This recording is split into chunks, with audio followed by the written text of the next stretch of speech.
السلام عليكم ورحمة الله وبركاته. الحمد لله رب العالمين والصلاة والسلام على سيد الأنبياء والمرسلين. كتاب التيمم وقول الله عز وجل فلم تجدوا ماء فتيمموا سعيدا طيبا. صدق الله العظيم وصدق رسوله النبي الكريم ونحن على ذلك من الشاهدين والشاكرين والحمد لله رب العالمين. সম্মানিত দর্শক, সম্মানিত শ্রোতা, আল্লাহ রসুলের এই হাদিসের দার্সের মাহফিলে আপনাদের সকলকে সুস্বাগত জানাই।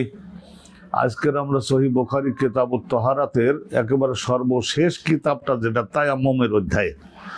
তায়াম্মুমটা মাত্র দুই সাফার অল্প একটু বেশি। এইটা ইনশাল্লাহ আমরা চেষ্টা করব 2 দিনে শেষ করে দিয়েই আলহামদুলিল্লাহ।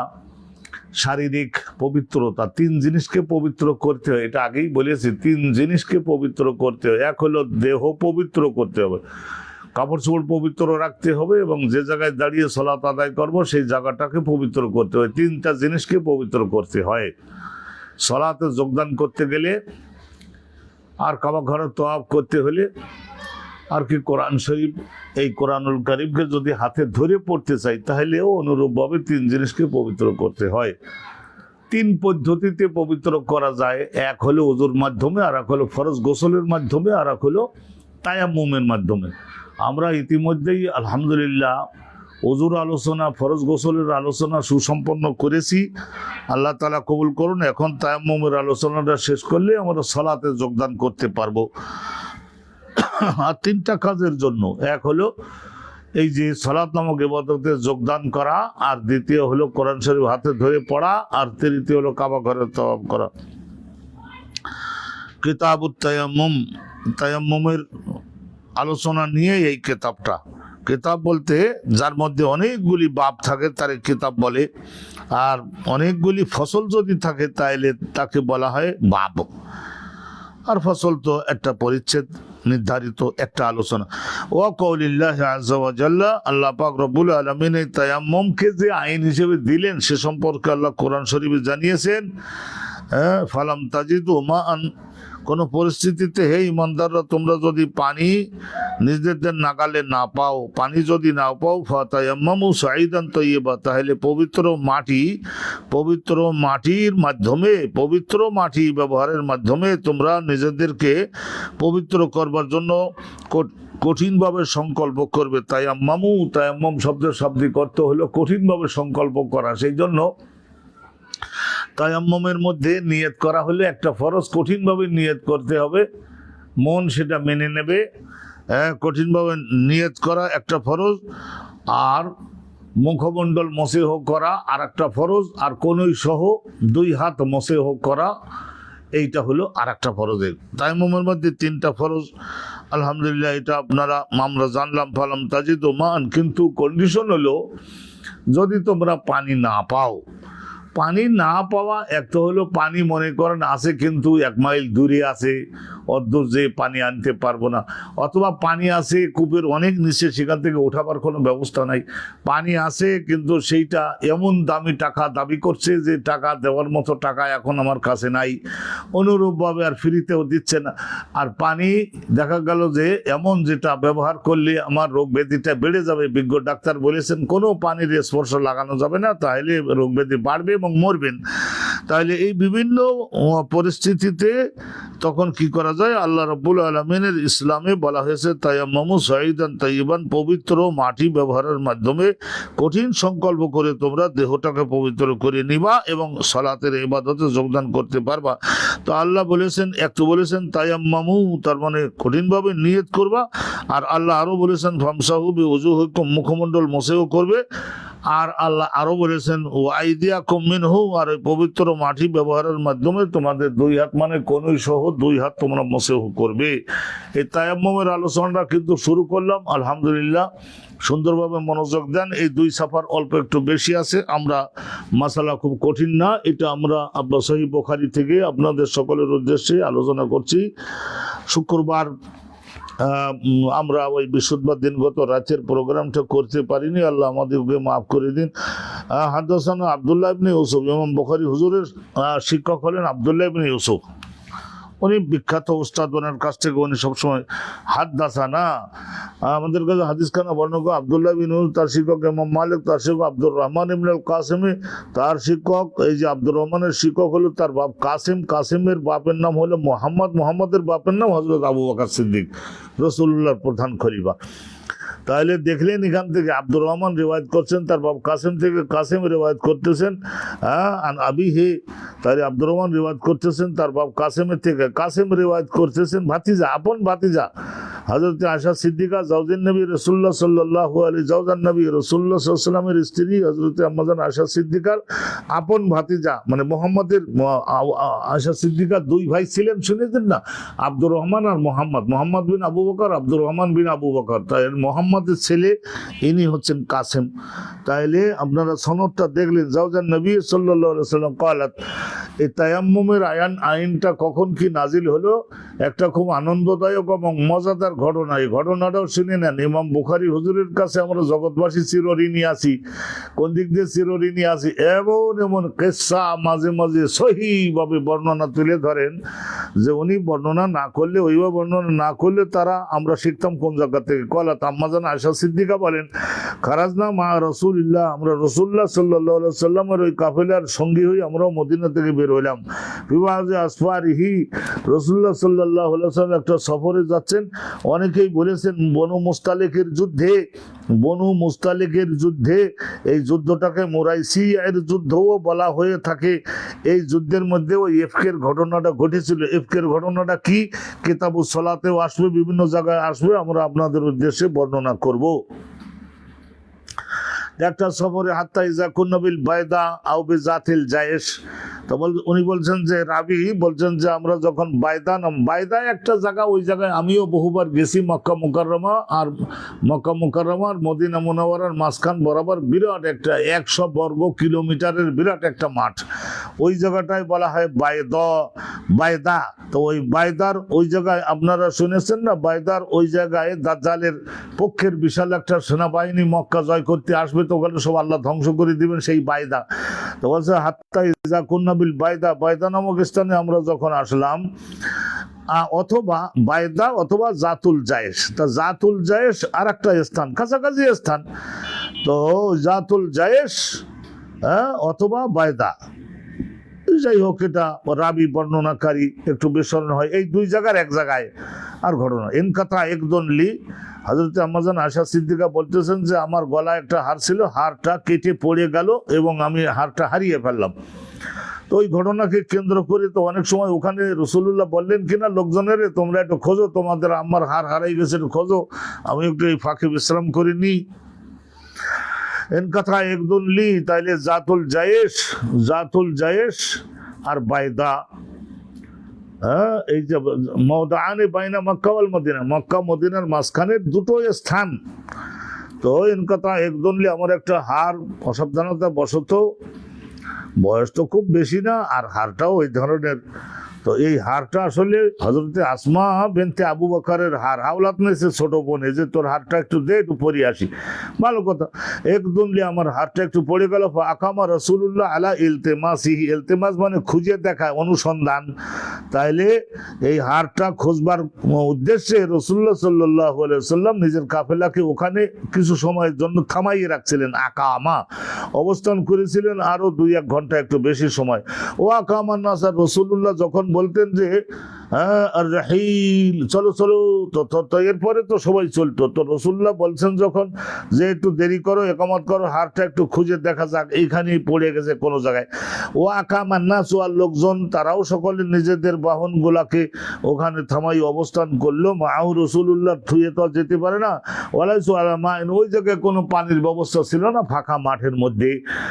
ফাতান্নাসু ইলা আবি বকর, তো ওই সময় ফজর হয়ে যাচ্ছে, তো মুসল্লি যারা রাসূলুল্লাহ সাহাবারা, তারা তো তাহাজ্জুদ পড়বেন, ফজর পড়বেন। তো ফাতান্নাসু আলা ইলা আবি বকর, আবু বকর সিদ্দিকের কাছে লোকজন, মানে অন্য সাহাবারা আসতে লাগলো, আসি বললো যে ফাকালু, এসে তারা আবু বকর সিদ্দিককে তো বলতে লাগলো যে আলা তারা, হে আবু বকর, তুমি কেন বিবেচনা করে দেখো না যে তোমার মেয়ে আয়েশা সিদ্দিকা এসে হার হারাই ফেলেছে, আর সেই হার খুঁজতে গিয়ে আমাদের এখন সবাই দেরি করতে হচ্ছে, আর এখানে তো আশেপাশে 1 মাইল 2 মাইল 5 মাইলের মধ্যে কোনো পানি নাই, তাহলে ফজরের নামাজ পড়বানি কি করে? তাইলে কত বড় একটা সমস্যার মধ্যে তোমার মেয়ের কারণে আমরা পড়লাম। আবু বকর সিদ্দিকের এসে সব মুসলমানেরা বলতেছে, তা আকামাত বে রাসূলিল্লাহ, রাসূলুল্লাহ সাল্লাল্লাহু আলাইহি সাল্লামকে তোমার মেয়ে তো আটকাইয়ে দিল। ওয়ান্নাসু ওয়ান্নাসা ওয়ান্নাসে 3 রকমের পড়া যায়, তাহলে কামাত বে রাসূলিল্লাহ ওয়ান্নাসে, এই বে রাসূলিল্লাহ ইয়া মাজরুর বানান যায় ওয়ান্নাসে, তাহলে আকামাত বে রাসূলিল্লাহ, রাসূলুল্লাহকেও এখানে আরো কিছু সময় 2-1 ঘন্টা থাকতে বাধ্য করলো তোমার মেয়ে।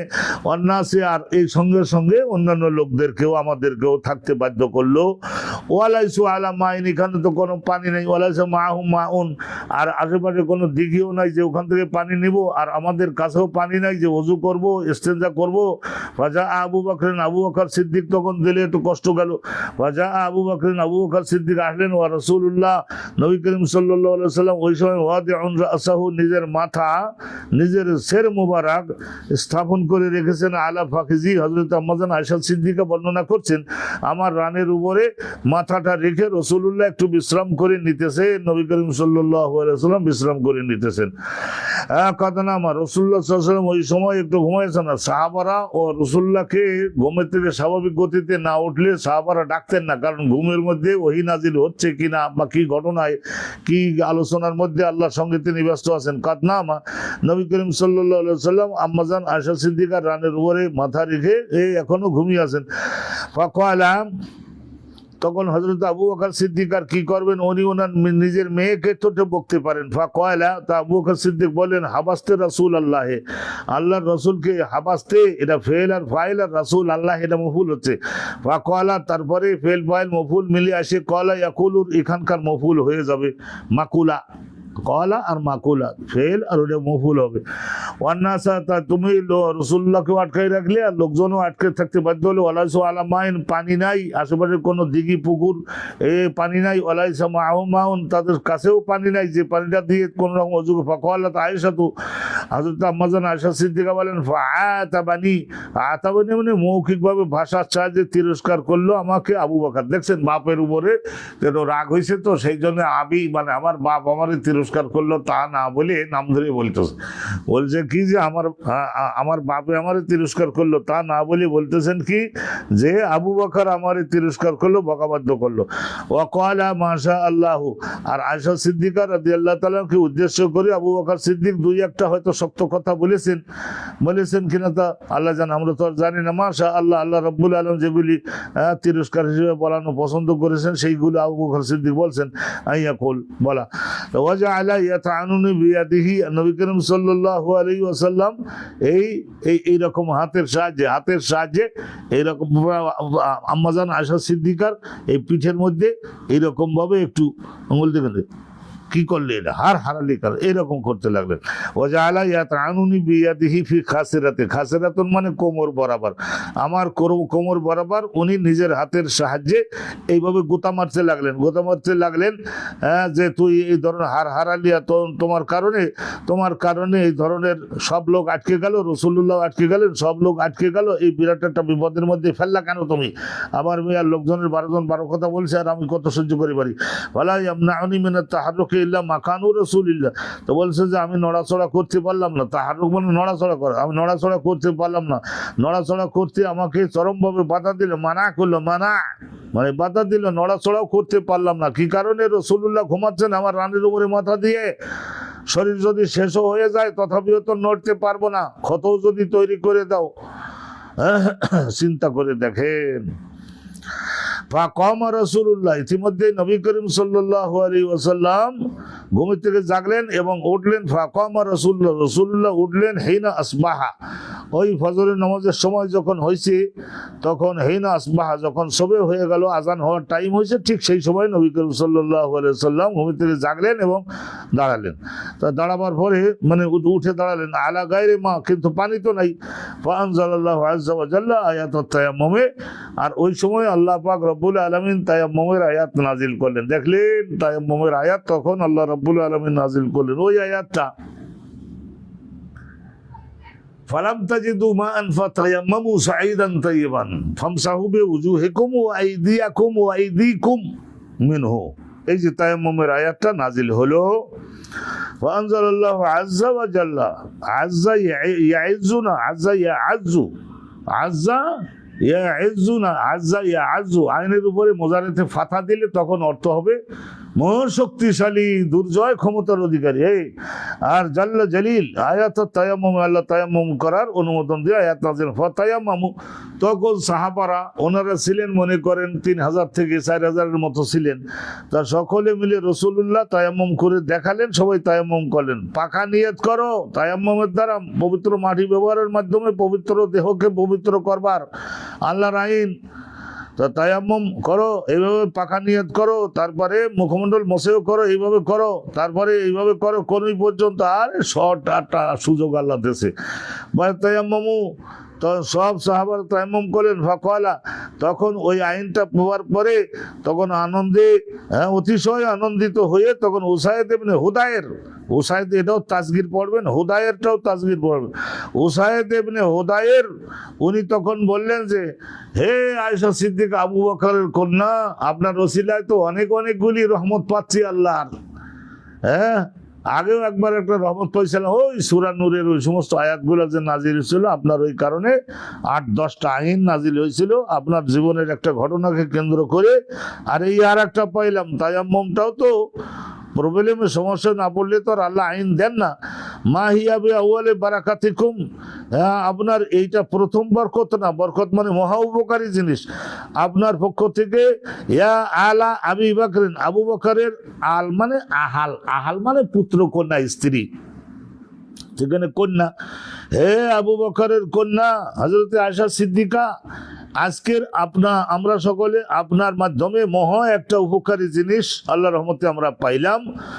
তো এখন এইটা সকলেই প্রশংসা করলেন, পরে প্রথমে তো তিরস্কার করেছেন, পরে প্রশংসা করলেন। কলাত, হযরত আম্মাজান আয়েশা সিদ্দিকা বলছেন যে, বাসনা আল বাইর, শেষ পর্যন্ত মনে হলো যে আরে হার না পাওয়া যায় তো না পাওয়া যাবে, আর কি আবার একটা হারের আর কি আর এমন দাম আছে, খুঁজলাম তো কিছুটা পাইলাম না, এত লোকে খুঁজলো পাইলো না।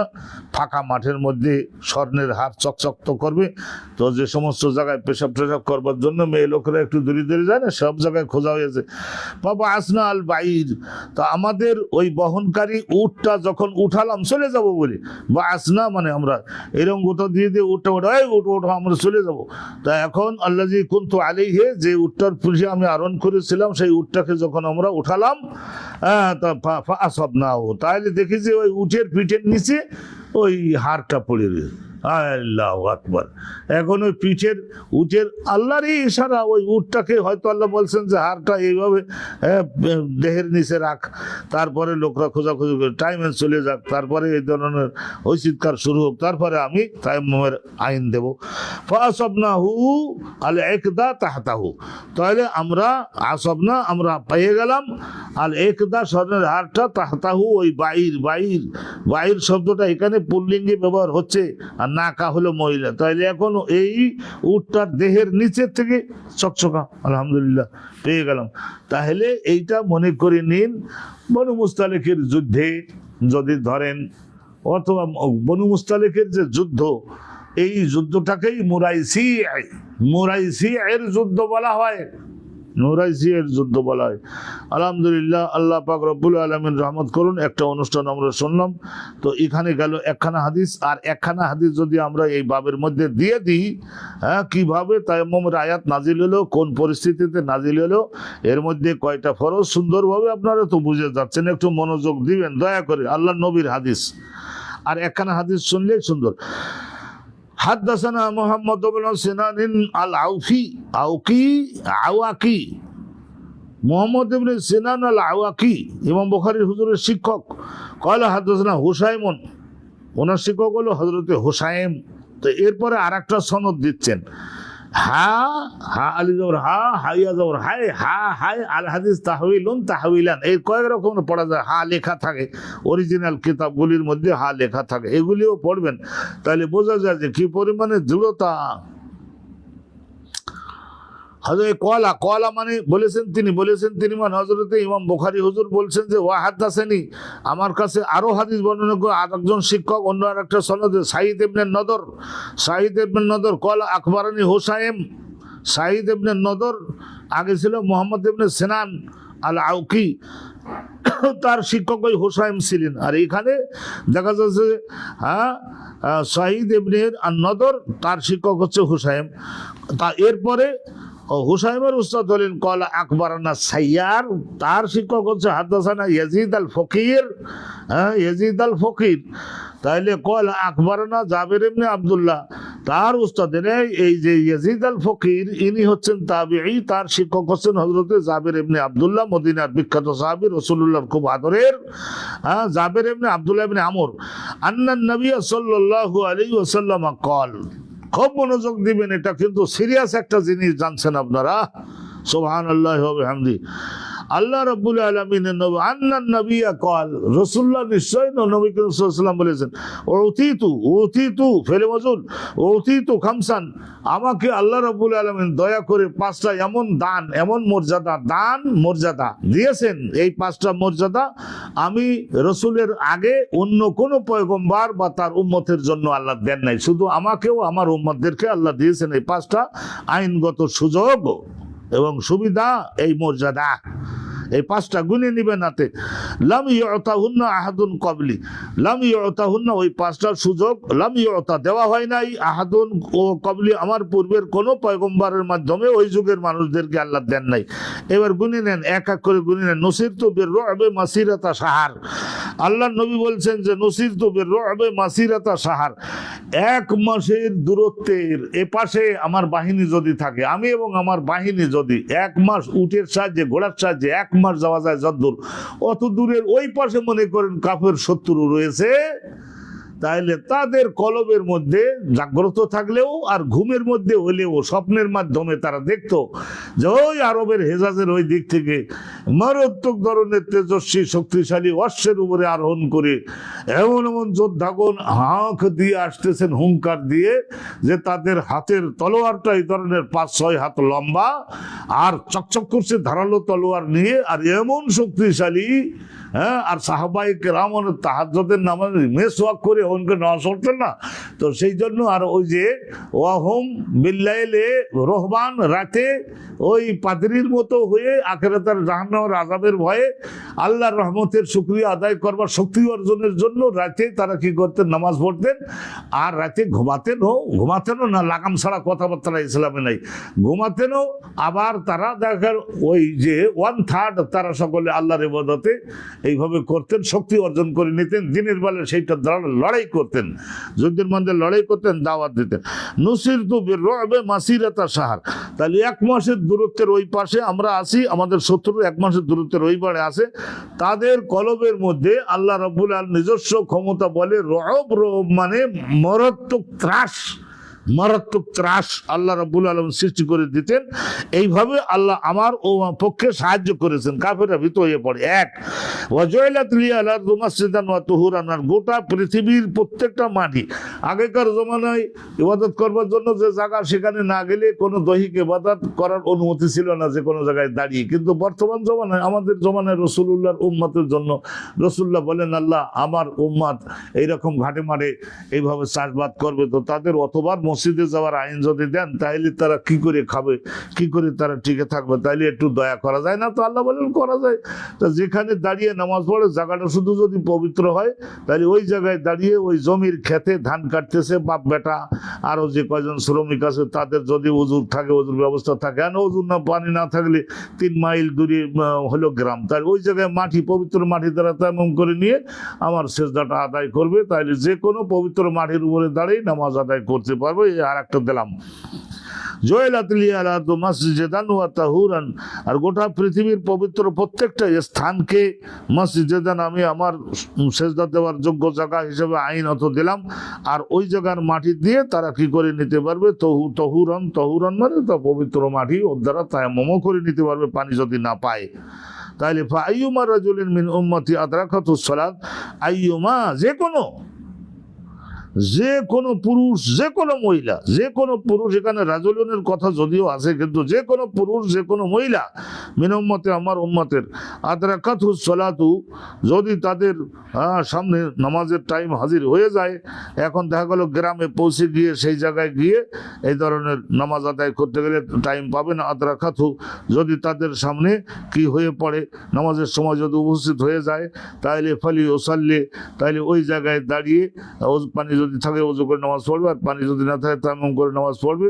মসজিদে যাওয়ার এই কন্ডিশনটা স্থগিত করে দিলাম। চিন্তা করে দেখলেন এই গেল 2। আর উহিল্লাত লিয়াল মাগানিমু, আর গনিমতের মাল, আগেকার আমলে যুদ্ধের ময়দানে গনিমতের মাল যখন কাফেরদের সঙ্গে লড়াই হলে কাফেরদের কাছ থেকে যে সমস্ত অস্ত্রপাতি, যে সমস্ত গরু ছাগল, ভেড়া, উট, দুম্বা, খাসি, এই সমস্ত যাই কিছু অর্জন করা যেত, সোনার দানা, প্রত্যেকটা জিনিস এক জায়গায় জমা করে রেখে মোনাজাতে বসতে হতো। আর আকাশ থেকে আল্লাহ যদি কবুল করে থাকেন, তাহলে আকাশ থেকে আগুন আসতো, সব মানুষ দেখতো আকাশের থেকে আগুনের মতো আসলো, এসে গর করে এরকম ভাবে ওই আগুনে পোড়াইয়ে, পরে দেখা গেল নাথিং দেয়ার, ওখানে আর কিছু নাই, আগুনে পোড়াই নিয়ে গেছে, তার মানে কবুল হয়ে গেছে। কিন্তু আখিরি জামানা এই সমস্ত মাল সামানা নষ্ট করলে অনেক মানুষের এমনি অভাব আছে, যারা যুদ্ধ করে তাদের নবী বেতন দিতে পারে না, তাদের ফ্যামিলি খাবে কি, এই সমস্ত কথা বিবেচনা করে আল্লাহ রাব্বুল আলামিন আখিরি জামানার এই কাফেরদের পরাজিত করে তাদের নিকট থেকে গনিমতের যে মালগুলি মুসলমান যোদ্ধাগণ অর্জন করতে পারে, সেগুলি 5 ভাগে ভাগ করতে হয়। 5 ভাগে ভাগ করে 1 ভাগ যায় খলিফার তহবিলে, রাষ্ট্রীয় কোষাগারের আর্থিকভাবে কেন্দ্রকে শক্তিশালী রাখবার জন্য, আর বাকি যে 4 ভাগ থাকে সেই 4 ভাগ ওইটা যোদ্ধা যারা তাদের সকলের মধ্যে বন্টন করে দিতে হয়। আল্লাহ রাব্বুল আলামিন বলেন যে তোমাদের জন্য আমি হালাল বানালাম ও হিল্লাত লিয়াল মাগানিম, আমার জন্য মানে আমার উম্মতের জন্য গনিমতের মালকে আল্লাহ হালাল বানিয়ে দিয়েছেন। ওয়ালাম তুহিল্লা লি আহাদিন ক্বাবলি, আমার পূর্বে যত নবীগণ তাদের সকলের জন্য এই সমস্ত গনিমতের মাল হালাল ছিল না। ওই আগে যেটা বললাম ওইভাবে করতে হতো। এই গেল 3। ওতিয়াতিস শাফাআতু, উতিতুস শাফাআতু, আর কিয়ামতের ময়দানে আল্লাহ পাক রব্বুল আলামিন, শুধু কিয়ামতের ময়দানে, দুনিয়াতেও এগুলি আমাদের আলেম ওলামাগণ যারা আমাদেরকে ব্যাপক অর্থে বলতে, উতিতু আশ-শাফাআতা, আমাকে আল্লাহ রাব্বুল আলামিন জগতে এবং পরকালে কিয়ামতের দিনে উভয় জগতেই শাফাআতের একটা মর্যাদা আল্লাহ দান করেছেন, আর বলেছেন যে তোমার শাফাআত আমার আইনের মধ্যে তো অবশ্যই আমার নবী করবে, আর সেই শাফাআতগুলি আমি কবুল করে আলহামদুলিল্লাহ আমার নবীকে সম্মানিত করব। আল্লাহ আমাকে যেমন নাকি আমার নবী সম্মানিত করছে, আমিও আমার নবীকে সম্মানিত করি। রাসূলুল্লাহ সাল্লাল্লাহু আলাইহি ওয়াসাল্লামের জন্য শাফাআতে কুবরা, কিয়ামতের ময়দানে আপনারা শুনেছেন না, মহাবিপদে পড়ে যাবে মানুষ, সবাই পাপ মনে করে আদমের কাছে যাবে, বলে বাবা আসছো তো ভালো কাজ করছো, কিন্তু আসলে এই কাজ করে দেওয়ার মতো সাধ্য ক্ষমতা মর্যাদা আমার নাই, তোমরা এক কাজ করো, আদমের এই নূহের কাছে যাও। নূহ বলবে বাবা আমি মহাবিপদে, আমি নিজেই তো মহাবিপদে, তোমরা একটা কাজ করো, এই ইব্রাহিমের কাছে। ইব্রাহিম ওই বলবে যে জীবনে 3টা এই রকমের ভুল আমার হয়ে গেছে, সেই জন্য আল্লাহর কাছে আজকের এই পরিস্থিতিতে আমি যেতে পারবো না, তোমরা মুসার কাছে যাও। মুসা বলবে যে ঈসার কাছে যাও। ঈসা বলবে জানেন না আপনারা পণ্ডশ্রম করেছেন, আপনারা সকলে আখিরি জামানার নবী এই কাজটা করে দেওয়ার জন্য এই লক্ষ বছর আগে থেকে তো নির্ধারিত হয়ে আছেন, আপনারা সেখানে যান। রাসূলুল্লাহ বললেন যে হ্যাঁ এই কাজ করবার দায়িত্ব আমার ঘাড়ে আছে, আপনারা এসে বলেছেন চলেন, আমাকেই তো যেতে হবে, দায়িত্ব যখন দিয়েছেন আল্লাহ, নিয়েছি যখন, তাইলে আমাকেই তো যেতে হবে, চলেন। উতিতুস শাফাআত, আমাকে শাফাত করবার এই মর্যাদাটা, পজিশনটা দেওয়া হয়েছে। এই যে এই গেল 4। আর ওয়াকানান নবী ইউবাসু ইলা কওমিহি খাসাতান, আগেকার জমানার যত নবী আসতেন তারা তার ভাষাভাষী যত লোক হবে, মনে করেন আপনার 1 লাখ বর্গ কিলোমিটারের মধ্যে একটা ভাষাভাষী, তারপর সাগর শুরু হলো, সাগরের ওই পারে অন্য ভাষাভাষী লোকরা বসবাস করে, তাইলে প্রত্যেকটা ভাষাভাষী পয়গম্বরকে শুধু ওই ভাষাভাষীর লোকদের সংশোধনের জন্য দেওয়া হতো দায়িত্ব। আর আল্লাহ নবী বলেন ওয়া বুইসতু ইলান নাসি আম্মা, আর আমাকে আল্লাহ রাব্বুল আলামিন দায়িত্ব দিয়েছেন পৃথিবীর মধ্যে যত ভাষাভাষী লোক আছে, যত ভাষাভাষী লোক আছে, যত রঙের লোক আছে, যত দেশের লোক আছে, যত কাল ও যুগের লোক আছে, সূর্য যতদিন, এই বাতাস যতদিন চলবে, এই পানি যতদিন চলবে, এই সাগর যতদিন সেবা দিবে, ততদিন পর্যন্ত, মানে কিয়ামতে ইসরাফিলের ফুৎকার দিয়ে এই যে ওই এর আগ পর্যন্ত মানুষ, সব মানুষদের জন্য আল্লাহ রাব্বুল আলামিন আমাকে রসুল বানিয়েছেন, আমাকে নবী নবুয়ত বিশ্বনবী, আমাদের রসুলকে বিশ্বনবী বললেও তো আসলে হয় না, ওই রহমাতুল্লিল আলামিন এই ভাষার অনুবাদ ওইভাবে হয় না। তো আমাদের অনেকেই আমরা মুখে চালু হয়ে গেছে বলি। রাসূলুল্লাহ সাল্লাল্লাহু আলাইহি ওয়াসাল্লাম বলছেন যে তাহলে এখানে দেখা গেল এই হাদিসের মাধ্যমে আমরা জানতে পেরেছি যে জয়লাত লিয়াল আরদু মসজিদান ওয়া তুহুরা, এই কথাটার কারণেই ইমাম বুখারী এখানে আনছেন যে এই মাটির দ্বারা, পবিত্র মাটির দ্বারা তায়াম্মুম করে যে কোনো জায়গায় জমির আইলে, খেতে, মাঠে যে কোনো জায়গায় নামাজ আদায় করবার ব্যবস্থা আল্লাহ রাব্বুল আলামিন এই জমানার মানুষদেরকে দিয়েছেন, কারণ হায়াত কম। প্রত্যেকটা নামাজের জন্য মসজিদে যেতেই হবে, অন্যথায় নামাজ নাই, এরকম যদি বলতেন তাহলে আমাদের জন্য কঠিন হয়ে যেত। আলহামদুলিল্লাহ রাব্বিল আলামিন, আমরা এই তায়াম্মুম করা যে ফরজ আর পবিত্র মাটির দ্বারা যে তায়াম্মুম করতে হবে, এই মর্মে আমরা দুইখানা হাদিস এই অনুষ্ঠানে আপনাদের সকলের উদ্দেশ্যে দিলাম। বারাকাল্লাহু লানা ওয়া লাকুম ফিল কোরআনিল আযীম ওয়া ফি সুন্নতি রাসূলিল্লাহ। আলহামদুলিল্লাহ ওয়াসসালাতু ওয়াসসালামু আলা রাসূলিল্লাহ। আলহামদুলিল্লাহ ওয়াসসালাতু ওয়াসসালামু আলা রাসূলিল্লাহ। ইযা লাম ইয়াজমা আনওয়ালা তুরাবান أبي قال حدثنا زكريا بن يحيى قال حدثنا عبد الله بن نمير قال حدثنا هشام بن عروة عن أبيه عروة عن عائشة أنها استعارت من أسماء قلادة। এখানে ছোট্ট একটা হাদিস, একখানা হাদিস আর একটা বাবের অধীনে আছে। এখানে ছোট্ট একখানা হাদিস আর ছোট্ট একখানি বাবের মধ্যে রয়েছে। আলহামদুলিল্লাহ, আপনাদের উদ্দেশ্যে আলোচনা করছি। এটা আমরা ওই নেটে ছাড়বার জন্য একটু সুবিধাজনক হয়, সেই জন্য আমরা মাঝে একটু বিরতি দিয়ে নেই। ওই বাব, নতুন বাব শুরু হয়, তো মনোযোগ দিবেন। আপনারা মনে করবেন না যে আপনাদের ছুটি দিছি, অব্যাহতি দিছি। কোন একজন মুসল্লি এমন স্থানে গেছেন যে সেখানে অজু করবার জন্য পানি নাই, তার অজু নাই, পবিত্রতা নাই, পেশাব হয়ে গেছে, মলত্যাগ হয়ে গেছে, ঢেলা কুলুক দ্বারা মোটামুটি সারছে, কিন্তু অজু করবার জন্য পবিত্র পানি নাই, ওলা তোরাবান। আর সেই জায়গায় এমন পরিস্থিতি হয়েছে যে সেখানে পবিত্র মাটিও পাচ্ছে না, হতে পারে। তো অনেকেই বকাবাজি করে বলে যে সেই রকম জায়গায় গেছে কেন নামাজের টাইমে। আরে পরিস্থিতি, এটা একটা থিওরিটিক্যাল মশলা হলেও জেনে নেন। হাদাসানা হাদিস কেন শুনুন। হাদাসানা জাকারিয়া ইবনে ইয়াহইয়া, ইমাম বুখারী হুজুর শিক্ষক জাকারিয়া ইবনে ইয়াহইয়া, তার শিক্ষক আব্দুল্লাহ ইবনে নুমাইর, তার শিক্ষক হেশাম ইবনে উরওয়া। হেশামের বাপ হলো উরওয়া। এটা হাদিস যারা পড়ে তারা সবাই জানে যে হেশামের উস্তাদ হলো তার নিজের বাপ উরওয়া। আন আবিহি আন আয়েশা, তার হযরত উরওয়া ইনি হলো ভাগ্নে, আর আয়েশা সিদ্দিকা আপন খালা। হযরত আসমার ছেলে হলো উরওয়া ইবনে জুবায়ের। উরওয়া ইবনে জুবায়ের, আব্দুল্লাহ ইবনে জুবায়ের, এগুলি নিজের বড় বোনের ছেলে। তো এখন ভাগ্নে ইলম শিখতেছে খালার কাছ থেকে। তো এখন আয়েশা সিদ্দিকা, আল্লাহর নবী ওফাত হয়ে গেলেন, আয়েশা সিদ্দিকার বয়স তখন 18 বছর। তাইলে এখন বাকি জিন্দেগি প্রায় আরো 59 বছর পর্যন্ত আম্মাজান আয়েশা সিদ্দিকা হায়াতে ছিলেন। তাইলে কি করে কাটাবেন তিনি? চিন্তা করে দেখছেন কি করে কাটাবেন? তো এই মাদ্রাসা খুলে ছোট ছোট বাচ্চাদেরকে ছোটবেলায় মেধাবী, রক্তের আত্মীয়, তাদেরকে এনে এরকম তাদেরকে শিখাই জগৎ বিখ্যাত মুহাদ্দিস বানাই ছেড়ে দিলেন আম্মাজান আয়েশা সিদ্দিকা। আন্নাহা ইস্তাআরাত মিন আসমা কিলাদাতান, আন্নাহা আয়েশা সিদ্দিকা ইস্তাআরাত, হাওলাত নেই না, আমরা হাওলাত নেই, আবার দিয়ে দেবেন। তো ইস্তাআরাত উনি হাওলাত নিয়েছিলেন মিন আসমা, ওনার বড় বোন আসমান নিকট থেকে, কিলাদাতান একটা স্বর্ণের হার, একটু পরিয়ে আসি। মেয়ে লোকদের এরকম স্বর্ণের গহনা এগুলিটা পরবার জন্য একটা নেশা হয়। তো আল্লাহ নবী তো স্ত্রী 7-8 জন ছিলেন, তো অতএব সবাইকে দিতে হয় সমানভাবে, লেনদেনের ক্ষেত্রে তো সমান করতে হবে। তো অত নবী পাক তো স্ত্রীদেরকে অত স্বর্ণের গহনা দেন নাই, তাহলে ভোগবিলাস হয়ে যাবে, জগতের ইসলামের ক্ষতি হবে। তো সেই জন্যই পরবার যে একটু আগ্রহ হয়েছে, তো বড় বোনেরটা নিয়ে একটু পরে হালাখাত একদিন হারাই গেল ওই হারটা। বা আসা রাসূলুল্লাহ, নবী করিম সাল্লাল্লাহু আলাইহি ওয়াসাল্লাম লোকজনকে পাঠালেন, বা আসা মানে পাঠালেন, রাসূলুল্লাহ সাল্লাল্লাহু আলাইহি ওয়াসাল্লাম একজনকে পাঠালেন। তা শেষ পর্যন্ত আরো অন্যান্য লোকেরা একজনের মুখের থেকে শুনে খোঁজাখুঁজি সবাই করলো, কিন্তু পাইল না।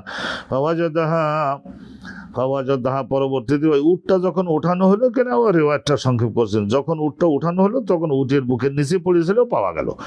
ফাআদরাকাতুহুমুস সালাতু, আর ওই সময় ফজরের নামাজটার সময় হয়ে গেছে। ওয়ালাইসা মাহুম মাউন, তাদের কাছে পানি ছিল না, সাহাবাদের কাছে পানি ছিল না, ঘুম পড়ছে না সবাই, ঘুম পড়লে তো ওজন নষ্ট হয়ে যায়। ফাসাল্লু, তখন এখন ফাসল্লু, তো এখন সাহাবায়ে কেরাম ওনারা কি করবেন? অনেকেই বলেছেন যে ওই জায়গায় পানি ছিল না, তো বিনা ওযুতে নামাজ পড়িয়ে নিয়েছিলেন। তো এখন বিনা ওযুতে নামাজ, এখানে 4 মত আছে। এক বলছে যে বিনা ওযুতে নামাজ পড়িয়ে দেবে, যেহেতু পানি নাই তা কি করা যাবে। আর তায়াম্মুমের আয়াত তখন নাজিল হয় নাই, তো অর্থাৎ পানি নেই, তো ওই অবস্থায় নামাজ বেশিরভাগ সাহাবা পড়ি নেন। তারপরে রাসূলুল্লাহ যদি বলেন যে ওটা হয় নাই, তাইলে আবার যখন ব্যবস্থা দিবেন তখন আবার পড়িয়ে দেবো। এই জন্যই বলছে যে ওখানে ওইভাবে নামাজ পড়বে, আর পরবর্তীতে কি করবে, যখন পানি পাবে তখন আবার ওযু করে আবার ভালো করে আর একবার পড়িয়ে দেবে, এই একটা মত। আর অনেকে বললেন ওখানে পানি নেই, পড়িয়েতেছে দেশে আল্লাহ গাফুরুর রহিম, এই গেল দ্বিতীয় একটা মত। আর অনেকেই বলেছে না, তাইলে ওখানে পানি যেহেতু পায় নাই মানে পড়াই লাগবে না, আর পড়াই লাগবে না। এরকম কয়েকটা মত আছে এই ধরনের ক্ষেত্রে। ফাসল্লু, তাইলে এখানে আমরা হানাফি মযহাবওয়ালারা বলি যে আপাতত ওখানে পড়বে না, তারপরে পানি যেখানে পাবে সেই জায়গায় এসে তারপরে বলবে। বেগাইরে ওজন, ওযু ছাড়াই ওনারা বেশিরভাগ নামাজ পড়িয়ে নিয়েছিলেন। সহিহ মুসলিমের মধ্যে সরাহাতান মানে প্রকাশ্য এই ধরনের একটা মত আছে। তাহলে এখান থেকে একটা মশলা সাব্যস্ত হচ্ছে যে ফাঁকেদুল মায়াত্তরা, পানিও পায় না, আর ওখানে পাথর ছাড়া কোনো পাথর, শক্ত শক্ত পাথর ছাড়া কোনো ধুলোবালি জাতীয় নাই, পানিও পায় না, তাইলে ওই অবস্থায় নামাজ পড়ে নেবে। তো এখন বলা হয়েছে হাজি মাসালাতুন ফিহা খেলাফ, এই মশলাটা এমন যে এর মধ্যে বহু ইখতিলাফ আছে। সুবহানাল্লাহ ওয়া বিহামদিহি ফাসাল্লু, তো আপনারা এটা শুনে নিলেন বাবা। ফাসাল্লু, আমরা এখানে হাদিস পড়াচ্ছি, ফিকার মাসালা সব আলোচনা করতে গেলে তাইলে আমরা মোটেও সামনে অগ্রসর হতে পারবো না। ফাসাল্লু, সবাই অনেক বেশিরভাগ নামাজ পড়ে নিলেন। শাখাও, তা পরবর্তীতে তারা সকলে এই অভিযোগ উত্থাপন করলেন, জালিকা, এই ঘটনাটাকে রাসূলুল্লাহ দরবারে ফানজালাল্লাহু আয়াতুত তায়াম্মুম, তা আল্লাহ রাব্বুল আলামিন পরে তায়াম্মুম করে তারপরে যে নামাজ পড়তে হবে এই আইনটা পরে আল্লাহ রাব্বুল আলামিন নাজিল করলেন। তা উসাইদ ইবনে হুদাইর, উনি একজন মুরব্বী টাইপের লোক ছিলেন, উনি বললেন আয়েশা সিদ্দিকাকে ধন্যবাদ দিলেন, জাযাকাল্লাহু খায়রান, আল্লাহ রাব্বুল আলামিন আপনাকে প্রত্যেকটা ভালো কর্মের পুরস্কার বড় আকারে করে দিন। ফাওয়াল্লাহি মা নাযালা বিকি আমরুন তাকরাহিনাহু, আপনার উপরে যে সমস্ত অবস্থা মাঝে মাঝে এসে পড়ে আপনার জন্য সেটা হয়তো দুঃখজনক, প্রাথমিকভাবে মনে করা যায় দুঃখজনক, কিন্তু ইল্লা জাআলাল্লাহু যালিকা লাকা ওয়া লিল মুসলিমিনা ফীহি খায়রান, কিন্তু পরে দেখা গেছে ওই পরিস্থিতিটার মধ্যে ফেলে তারপরে সব মুসলমান যখন হাই হাই হাই হাই কি করব করে, তখন আল্লাহ রাব্বুল আলামিন এমন একটা আইন দেন, সেই আইনটার মধ্যে আপনার জন্য, আপনার পরিবারের লোকদের জন্য শুধু না, মুসলমান জাতির সকলের জন্য মহামঙ্গল আল্লাহ রাব্বুল আলামিন দিয়ে থাকেন। এই যে সংক্ষিপ্ত একটা হাদিস আপনাদের উদ্দেশ্যে বললাম, যে এই ধরনের যদি জায়গায় যায় যে পানিও পাচ্ছে না, মাটিও পাচ্ছে না, সেই জায়গায় শুধু পাথর আর পাথর, পাথর আর পাথর, কাদা আর কাদা, তাইলে এই ধরনের পরিস্থিতিতে নামাজ কিভাবে আদায় করবো? তো বলেন ওই জায়গায় তো সাহাবাগণ পড়িয়ে নিয়েছিলেন, সহিহ মুসলিমের এক হাদিস দলিল হিসেবে দেখালেন। কিন্তু আমাদের নজরে এইটা যদি কেউ পড়েও ফেলে, পরে আবার তাকে পানি পাওয়ার পরে আবার কাজা করতে হবে।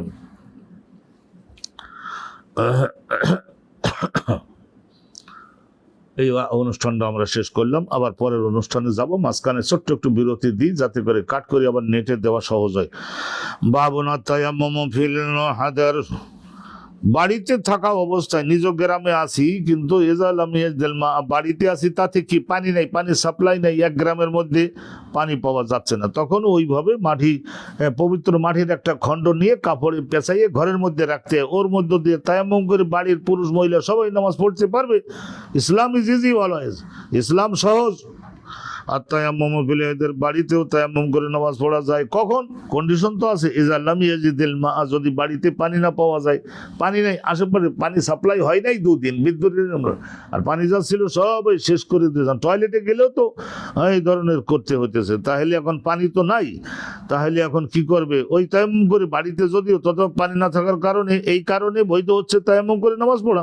ওয়া কাফা ফাওতাস সালাত, আর প্রবলভাবে আশঙ্কা জাগলেও যে এখন নামাজের সময় চলে যাবে, আর আসবার সম্ভাবনা নাই, তাহলে এখন কি করবে? তায়াম্মুম করে নামাজ পড়তে হবে। অবিহি কল আতা, এই মশলাটা অবিকল দিয়েছেন কে? তো আতা ইবনে আবি রেবা সিনিয়র তাবিঈ একজন, আর হাসানে বসরি 70 জন সাহাবীর ছাত্র। তিনি কি বলছেন? ওয়াকাল আল হাসান, হাসানে বসরি তিনি বলেছেন ফিল মারিদ, এমন একজন ব্যাধিগ্রস্ত লোক যে ওঠবার কোনো ক্ষমতা নাই, ইনদাহু আল মা, তাহলে ওনার ওই বাড়িতে পানি আছে কিন্তু ওয়ালা ইয়াজিদু মাই ইউনাবিলুহু, তাহলে এমন কোন লোকও নাই যে একটু ওই বাড়ির আর এক কামরা থেকে পানি এনে তাকে দেবে, আর নিজে উঠবার আসলেও ক্ষমতা নাই। এই যে গাফিলতি করতেছে তা না, ইউনাবিল পানিটা এনে যে তবে দিবে, সাহায্য যে করবে, এরকম কোনো লোক ওই বাড়িতে নাই। তাইলে নিজের হাতের কাছে মাথার কাছে মাটির একটা খণ্ড আছে, তা তায়াম্মুম করে নামাজ পড়িয়ে নিতে পারবে, আল্লাহ গফুর রহিম কবুল করবেন। এরা হাসানে বসরি কেটা জানেন? ইনি নবী করিম সাল্লাল্লাহু আলাইহি ওয়াসাল্লামের 70 জন সাহাবীর কাছ থেকে এলেম শিখেছেন, শরিয়াত আর তরিকত, এই দুই রকমের এলিমের মহাপণ্ডিত আল্লাহ ওনাকে বানাইছিলেন। আর একটা জিনিস ছিল কেটে জানেন, আর একটা জিনিস ছিল এই ওনার মা সালেমা বিবি, উনি কি করতেন জানেন? ইনি রসুল্লাহর স্ত্রী উম্মে সালেমার বাড়িতে কাজের ঝি ছিলেন।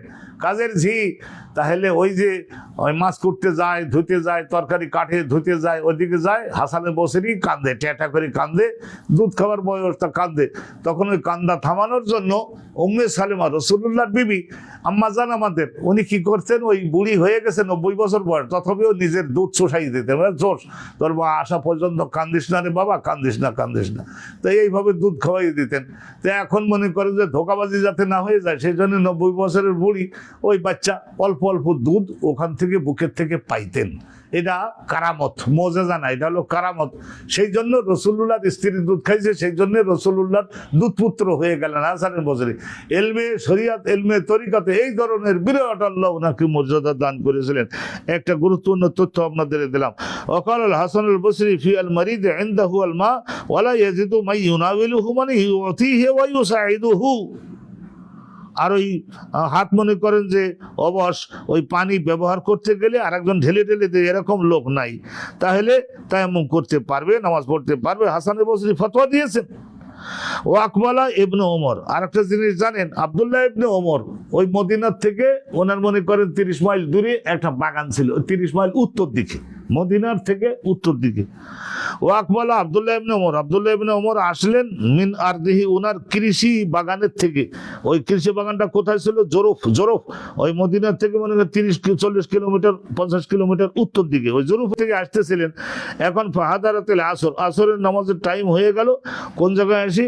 মেরবাতুল গানাম নামক আর একটা জায়গা আছে মদিনার থেকে 5 মাইল দক্ষিণ বাড়ে, 5 মাইল উত্তরে। তার মানে ওই কৃষি জমিটা হলো 30-40-50 মাইল ওই বাড়ে, ওখান থেকে আসতেছিলেন। আর মেরবাতুল গানাম যেটা আসলে আর একটা জায়গা, name of a certain place, এই জায়গায় উনি আসলে আসরের নামাজের টাইম হয়ে গেছে। তো ওই জায়গায় আসলে পানি নাই, ফাসল্লা, তারপরে উনি কি করলেন? উনি ফসলের নামাজ পড়ে নিলেন। কিরকম করে নামাজ পড়লেন? ওই তায়াম্মুম করে নামাজ পড়লেন। সুম্মা দাখালাল মদিনাতা, এখন পরে আবার ওই 5 মাইল অতিক্রম মদিনাতে আসলেন। ওয়া শামসু মুরতাফিয়া, তখনও সূর্য দেখা যাচ্ছে, চোখের সূর্য দেখা যাচ্ছে। হ্যাঁ, ফালাম ইউঈদ, তাহলে দ্বিতীয়বার আবার অজু করে আবার নামাজে পড়লেন তা না, উনি ওই তায়াম্মুম করেই তো ওখানে নামাজ পড়ছিলেন। তো আলহামদুলিল্লাহ, ওই সময় তো আর ওই মেরবাতুল গানামে পানি পায় নাই, তো তাও এমন করে নামাজ পড়ছে। মদিনায় গিয়ে আবার সূর্য তখনও দেখা যাচ্ছে, আবার উজু করে নামাজ পড়েন না, দ্বিতীয় আর একবার পড়েন নাই। তাহলে অনেকগুলি মশলা এখান থেকে আমরা জানতে পারলাম। এখানে একখানা মাত্র হাদিস আছে, শুনে নিন, তারপর আমরা দ্রুত গতিতে যাচ্ছি। আশা করি আপনাদের জন্য বুঝতে কষ্ট হচ্ছে না, এবং ল্যাঙ্গুয়েজ অলসো সো ইজি। আর এই যে ভাষাটা, এটাও আপনাদের কাছে আমি তো এমন কোনো কঠিন শব্দ যদি থাকে যেটা আমি ব্যাখ্যা না করে চলে যাই না, এরকম আমি খেয়ানাত করবার চেষ্টা করি না। হাদাসানা ইয়াহিয়া ইবনে বুকাইরিন, আর যদি কোনো সময় কোনো একটা জায়গায় জিজ্ঞাসা থাকে তা সেটা আপনারা কিন্তু জিজ্ঞাসা করতে পারেন। আমি যদিও এই সমস্ত খুঁজে দেখতে পারি না, কারণ ওই যান্ত্রিক গুলো সব অভিজ্ঞতা নেই, কিন্তু এক্সপার্ট লোক আমার সঙ্গে রেকর্ড করে দেওয়ার সময় থাকে না, তাদের সহায়তা নিয়ে আপনাদেরকে জবাব দিয়ে দিতে পারবো। কিন্তু কোশ্চেনটা তো করতে হবে যে হুজুর এই শব্দটা বুঝি নাই, এই ফেলের ফাইলটা কি তা বুঝি নাই, এগুলো বলতে তো হবে। হাদাসানা ইয়াহিয়া ইবনে বুকাইর, ইমাম বুখারী হুজুরের শিক্ষক ইয়াহিয়া ইবনে বুকাইর, তার শিক্ষক হযরতুল্লাহ, তার শিক্ষক জাফর ইবনে রবিয়া, তার শিক্ষক হযরত আব্দুর রহমান আল আরাজ।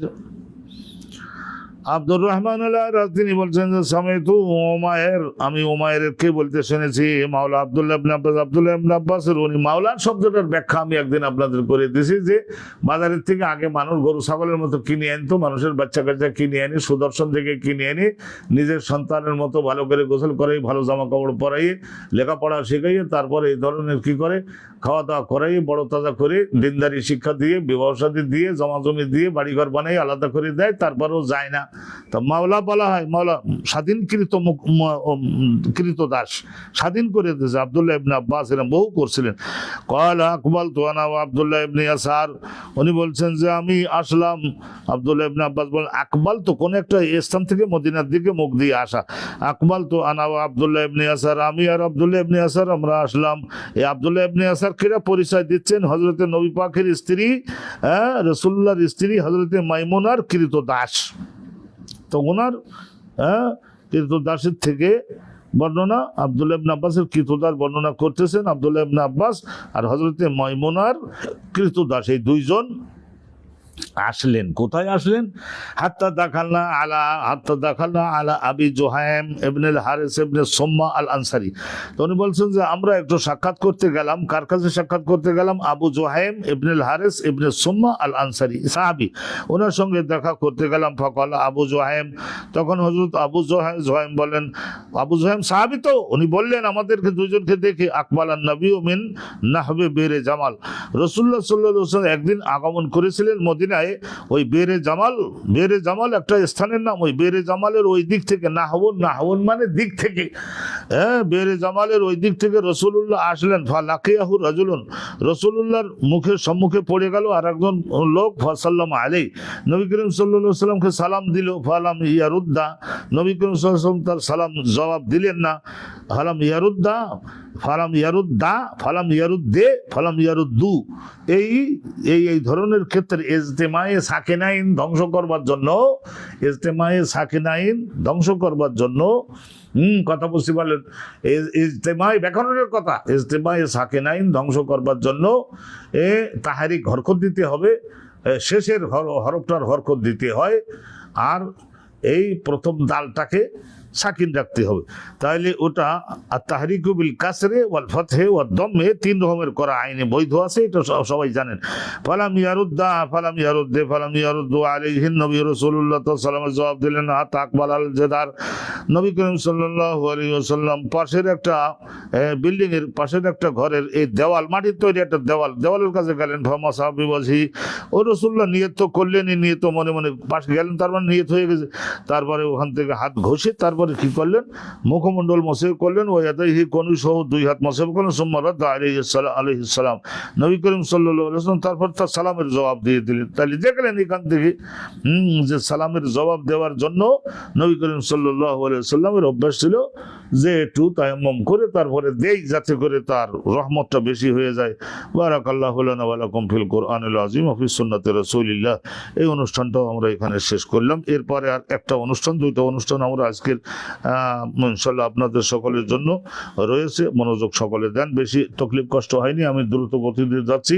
Because this subject is so easy, এটা আমাদের বুঝতে সহজ হচ্ছে। আর আমরা তো এই তায়াম্মুমের আলোচনাটা শেষ করে সালাতের মধ্যে না পড়লে তো আর আমাদের কলিজাটা ঠান্ডা হতেছে না। বাবুন হাল ইউনফাকু ফি ইয়াদাইহি বা'দা মা ইউদরাবু বিহিমা আস-সাইদা লিতায়াম্মুমে, তায়াম্মুম করবার জন্য পবিত্র মাটির উপর যখন আমরা হাত মারি, এইরকম দিলেই হবে, আবার উল্টা করে এরকম ঘষা লাগবে না, অত ধুলো দরকার নাই। তাইলে মনে করেন পবিত্র মাটির উপরে যখন আমরা তায়াম্মুম করবার জন্য হাত মারি, তখন ওইটা আবার মুখের কাছে নিয়ে, বহু মাটি হাতে চলে আসছে তো এরকম করে আবার কিছু মাটি হালকা করে নেওয়া লাগে কিনা এই বিষয়টা একটু জানুন। হালিউন ফিয়াদাইহি, দুই হাতের উপর, হাতের তালুতে বহু ধুলো লেগেছে, তা ওইটা আবার ফু দিয়ে কমাই নেওয়া লাগবে কিনা। বা'দা ইউদরাবু বিহিমা, ওই দুই হাত সাইদ মানে পবিত্র মাটিতে মারবার পরে তায়াম্মুম করবার জন্য এই একটা সাবজেক্ট, এই সাবজেক্টটার সুন্দর করে ব্যাখ্যা আপনাদের জন্য দিয়ে দেওয়া হচ্ছে। হাদিসে পাকের থেকে শোনেন, হযরত ইমাম বুখারী হুজুর রাহমাতুল্লাহি আলাইহি, আল্লাহ ওনাকে জান্নাতুল ফেরদাউস নসিব করুন। জান্নাতুল ফেরদাউস ওনাকে শুধু না, ওনার মার বাপ আর ওনার কোনো পুত্র কন্যা ছিল কিনা, স্ত্রী কিরকম ছিল, এইসব সম্পর্কে কেউ কোনো পরিষ্কার কথাবার্তা বলেন না। কিন্তু ওনার কুনিয়াত হয়ে গেছে আবু আবদুল্লাহ, আবদুল্লাহর বাপ। তো এখন ওনার কিতাব লেখার কারণে জগতে কোটি কোটি আলেম জন্ম নিয়েছে। তো সেই হিসেবে ওই রুহানির সন্তান তো সব, আদি ওনার কিতাব যারা পড়ছে তারা সব ওনার রুহানির সন্তান, সেই হিসেবে আবু আবদুল্লাহ তো ঠিকই আছে। আল্লাহ রাব্বুল আলামিন ওনাকে জান্নাতুল ফেরদাউস নসিব করুন। আল্লাহ রাব্বুল আলামিন কোনো এক সময় খাবে ওনার সঙ্গে আমাদের জন্য জিয়ারত দান করেন। আসাহুল কুতুবে বাদা কিতাবিল্লাহ সহিহুল বুখারী, ইমাম বুখারী হুজুর যে কিতাব লিখে গেছেন, এই কিতাবখানা আল্লাহর আকাশের নিচে কোরআনুল মাজিদ তো আল্লাহর কিতাব, তার সঙ্গে তো আর কারোর তুলনা হবে না। কিন্তু এরপরে বিশুদ্ধতম কিতাব যদি কোনো থেকে থাকে তাহলে এটা ইমাম মুহাম্মদ বিন ইসমাইলের লেখা এই সহিহ নামক কিতাব। আর সহিহুল মুসনাদু, আর সহিহুল মুসনাদু আল জামিউ আল মুখতাসারু মিন উমুরে রাসূলিল্লাহি ওয়া আইয়ামিহি ওয়া সুনানিহি। এই যে কিতাবখানা, এই কিতাবখানা জীবনে একটু পড়বেন আর বিশেষ করে একটু শুনবেন নবী পাকের জবানের। আর এই যে ইমাম বুখারী হুজুরের মতো এত বড় মুহাদ্দিস যাদের ওস্তাদ মানিয়ে তাদের হাদিসে নিয়েছেন, তারা কিরাম জগৎ বিখ্যাত আলেম জানেন। সুবহানাল্লাহি ওয়া বিহামদিহি বলুন। আমি তো এইরকম বিশ্বাস রাখি যে তাদের নামগুলো পড়েও যদি কোনো হালাল খোর একজন ব্যক্তি পানিতে দম করে ব্যতিগ্রস্ত গরিব লোকের দিয়ে দেয়, তাহলে তার রোগ ব্যাধি আল্লাহর রহমতে ভালো হয়ে যাবে। এমন এমন মুহাদ্দিসদের এই সনদের মধ্যে আমরা দেখি। ইমাম বুখারী হুজুরের উস্তাদ হলেন হযরতে আদম ইবনে আবি ইয়াস, তার শিক্ষক শুবা, তার শিক্ষক হাকাম, হাকাম হা ছোট কাপ দুইটার জবর দেবেন হাকাম। তার শিক্ষক হলেন হযরতে জের, হযরতে জের জের হযরতে জের জালরা। আর তার শিক্ষক হলেন হযরতে সাঈদ ইবনে আব্দুর রহমান ইবনে আবজা। তাইলে সাঈদ রিওয়ায়াত করতেছেন তার বাপ আব্দুর রহমান ইবনে আবজার নিকট থেকে। কয়লা হযরতে আব্দুর রহমান ইবনে আবজা বড় সাহাবী, উনি বলছেন যে যা রাজুলুন ইলা উমর ইবনুল খাত্তাব, হযরতে ওমর ইবনুল খাত্তাবের কাছে একজন লোক আসলো। একজন লোক আসলো হযরতে ওমর ইবনুল খাত্তাব, আল্লাহর নবীর সাহাবী, ওনার কাছে আসলো। এত বড় রাসূলুল্লাহর শিকার তৈরি করে গেছে না, এসব সাহাবী তাদের কাছে না এসে কোথায় যাবে? তাই একজন ব্যক্তি আগমন করলেন ওমর ইবনুল খাত্তাবের নিকটে। সকালে এসে বললেন ইন্নী আজনাবতু, হে আল্লাহ নবীর খলিফা, আমার জানাবাত হয়েছে। জানাবাত হয়েছে মানে স্বামী স্ত্রী একত্রিত হইলে তো শরীরের থেকে একটা শক্তি নির্গত, শরীর অপবিত্র হয়ে যায়। ফালাম ওসিবিল মা, পানি খুঁজে পাইলাম না। ফকাল আম্মার, তো ওই হযরত ওমরের পাশে হযরত আম্মার ইবনে ইয়াসির উনি বসা ছিলেন। সুবহানাল্লাহি ওয়া বিহামদিহি। হযরত আম্মার ইবনে ইয়াসির অনেক বড় সাহাবী, আল্লাহর নবীর কলিজা জয় করছিলেন না। মদিনার মসজিদে, মসজিদে নববী তৈরির সময় সবাই নিতেছে একটা করে ইট, আর হযরত আম্মার উনি বললেন আমারে দেন দুইটা করে ইট, দুইটা করে ইট দেন। আল্লাহ নবীর মসজিদ বানাবার কাজে আমি দুইটা করে ইট বহন করে, একটু বেশি বহন করে দেই। এই আম্মারের বাপকে মেরে ফেলছিল না আবু জেহেল, হ্যাঁ আম্মার ইবনে ইয়াসির, ইয়াসিরকে হত্যা করছিল। ওনার মা সুমাইয়া, তাকেও না এরকম পেটের মধ্যে এরকম মরসা ঢোকাই দিয়ে হত্যা করে ফেলছিল না। আর হযরতে আম্মারকে মারতে মারতে মারতে হাড় ভেঙে ফেললো, রক্তাক্ত করে ফেলছিল না। শেষ পর্যন্ত এরকম দয়া মায়া যে আমার বাপের ভিটাতে বাতি জ্বালাবার জন্য আমার একটু রেখে যাও। তো বলেছিল যে তুই যদি মোহাম্মদের একটু ছোট্ট একটু গালি দিতে পারিস তাহলে তোরে হত্যা করবো না। তো হযরতে আম্মার একটু গালি দিয়েছিলেন, এটা কলবে না, এটা মুখে, জীবন রক্ষার জন্য। তা কোরআনের আয়াত নাযিল হয়েছিল। হযরতে আম্মারের সম্পর্কে আরো বিস্তারিত আপনাদের জানাবো ইনশাআল্লাহ, সময় মতো জানাবো। ফাকালা আম্মার ইবনে ইয়াসির, তো রাসূলুল্লাহর কাজে কামে বড় সহায়তা করতেন। ওই যে আল্লাহ যেন আখিরাতে না ধরে, নিজের জীবন রক্ষার জন্য এরকম করছি। আম্মার ইবনে ইয়াসির উনি বলেছিলেন, তখন হযরতে ওমরের পাশে ওই একজন লোক এসে মাসালা জিজ্ঞাসা করতেন না, জানাবাতগ্রস্ত হয়ে গেছি কিন্তু পানি পাই নাই, এখন কি করব। তখন হযরতে আম্মার উনি তখন ওমর বিনুল খাত্তাবকে সহায়তা করবার জন্য, খলিফাকে সহায়তা করতে হয়, সহায়তা, হ্যাঁ, যারা অ্যাডভাইজার থাকে, মিনিস্টার থাকে, তারা বিভিন্ন জিনিস বলে সহায়তা করতে, যাতে করে রাইট অ্যান্সার খলিফা দিতে পারেন। তখন আম্মার ইবনে ইয়াসির বলেন হযরত ওমরকে উদ্দেশ্য করে, আমার তাজগর, হে খলিফা হযরত ওমর বিনুল খাত্তাব, আপনার স্মরণে কি নাই, আপনার স্মরণে কি নাই? হ্যাঁ, ইন্না ইন্না আন্না, 2 নম্বর পাঠ এখানে শুদ্ধ। আন্না কন্যা ফি সফরেন, আমরা সবাই একটা সফরে ছিলাম, আপনি ছিলেন, আমি ছিলাম। আনা ওয়া আনতা, আমি ছিলাম আর আপনি ছিলেন। ফাআজনাবনা, ওই রাতে আপনারও স্বপ্নদোষ হয়েছিল, আমারও স্বপ্নদোষ হয়েছিল। তো এখন নামাজ পড়বো কি পড়বো না, ওই রকমের একটা পরিস্থিতিতে পড়ছিলাম না। ফাআজনাবনা, তা আমরা জানাবাত হয়েছিল না। আম্মা আনতা, তা আপনি কি করলেন? ফালাম তুসাল্লি, আপনি বললেন যে না, নামাজই পড়বো না। রাসূলুল্লাহর কাছে গিয়ে না গিয়ে মাসলা না জেনে নামাজই পড়বো না, কারণ এখন এখানে তো কি নাই, অজু করবার মতো পানি নাই, ফরজ গোসল করবার মতো পানির ব্যবস্থা নাই। তা আপনি নামাজ পড়েন নাই। ও আম্মা আনা, আর আমি কি করেছিলাম আপনার তো স্মরণে আছে, আমি তখন কি করে ওই গায়ের উপরের কাপড় খুলে, হ্যাঁ, সামান্য মাটির উপরে গড়াগড়ি দিলাম না, ধুলোর উপরে, এই ঘোড়া যেরকম গড়াগড়ি দেয় এইভাবে ধুলোর উপরে 4-5 গৌড় দিয়ে গোটা শরীরে গোসল করলে যেমন নাকি গোটা শরীরের মধ্যে পানি লাগে, ওই রকম ধুলা লাগালাম না আমি নিজে, যে গবেষণা করে করছিলাম।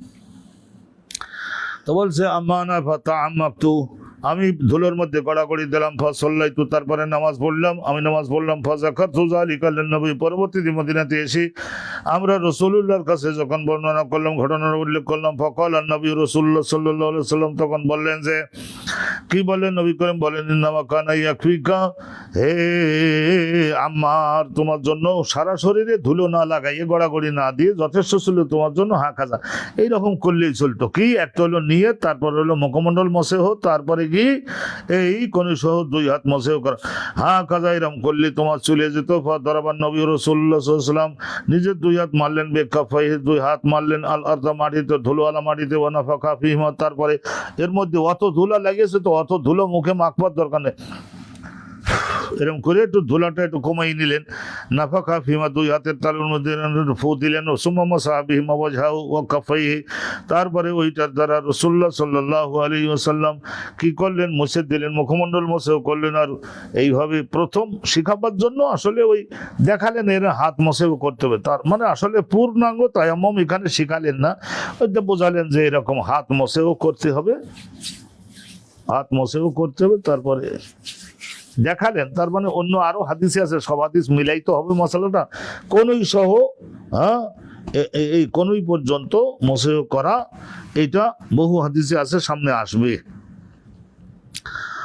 তো এই একটা জিনিস আমরা শিখলাম এবং জানলাম যে ধুলোর মধ্যে 2 হাত মেরে তারপরে একটু ফু দিয়ে ধুলো কমাই নেওয়া, এটা বৈধ আছে, রাসূলুল্লাহ করেছেন।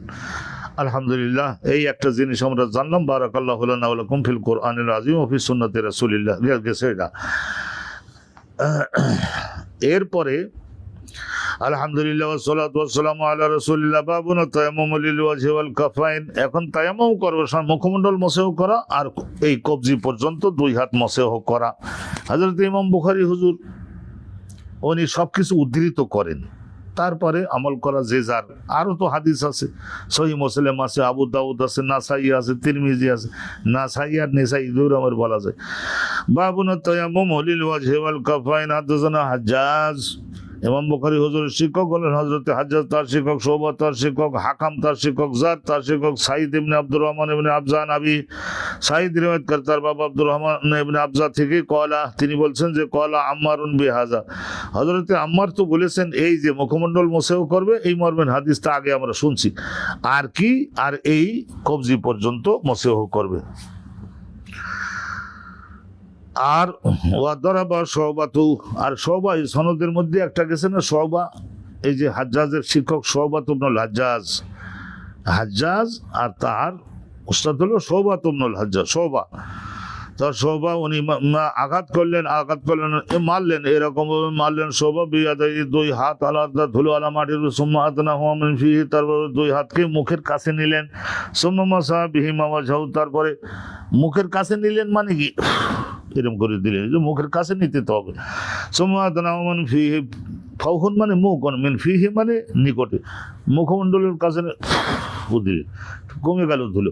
সুম্মা মাসাহা বিহিমা ওয়াজহাহু ওয়া কাফাইহি, তারপরে মোছেও করলেন ওই 2 হাতের দ্বারা নিজের মুখমণ্ডল আর কবজি সহ 2 হাত। কিন্তু অন্য রিওয়ায়াতে আছে কোনই পর্যন্ত, কোনই পর্যন্ত, এইটা মনে রাখবেন।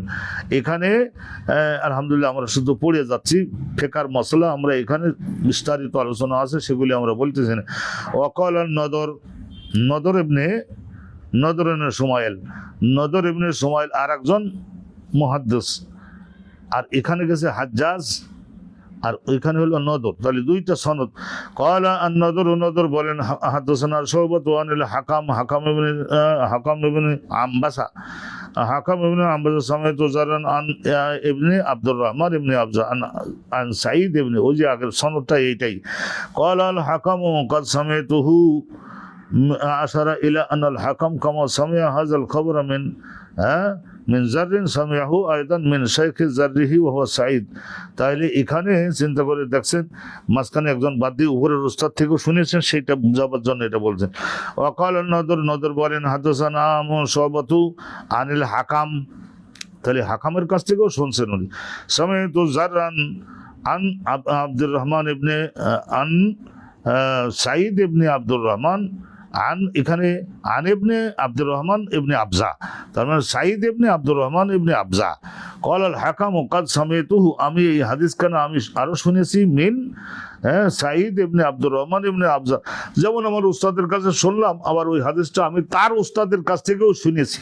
উপরে এক সনদ একজন ব্যক্তি কমে গেল না? তাইলে মিন ইবনে আব্দুর রহমান ইবনে আবজা আন আবিহি, আব্দুর রহমান ইবনে আবজার নিকট থেকে তো ওই আব্দুর রহমান রিওয়ায়াত করেন, সাঈদ রিওয়ায়াত করেন। ক্বালা আম্মার, এই যে হাদিস বক্তব্য ওই একই। এই একটা হাদিস গেল।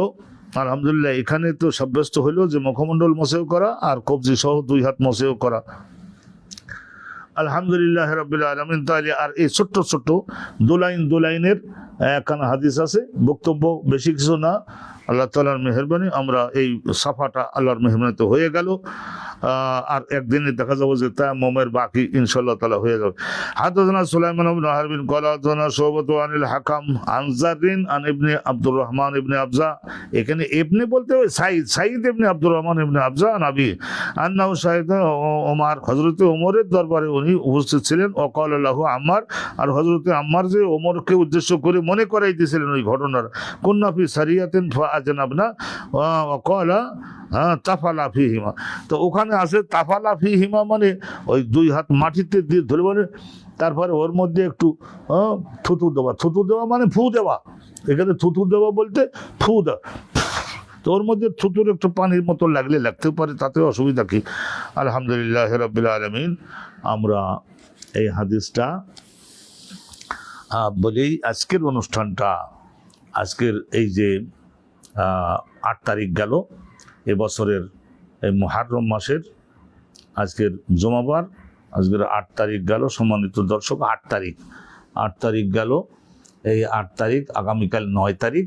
আর এবছরে আমাদের বাংলাদেশে রবিবারে মুহররম মাসের 10 তারিখ আশুরা পড়ছে। এই 9 তারিখ আর 10 তারিখ রাসূলুল্লাহর উপরে রমজানের রোজা ফরজ হওয়ার আগে এই আশুরার রোজাটা ফরজ ছিল। তো শেষ পর্যন্ত রোজা যখন রমজানের ফরজ হয়ে গেল, তখন এটা সুন্নাতের মধ্যে চলে গেছে।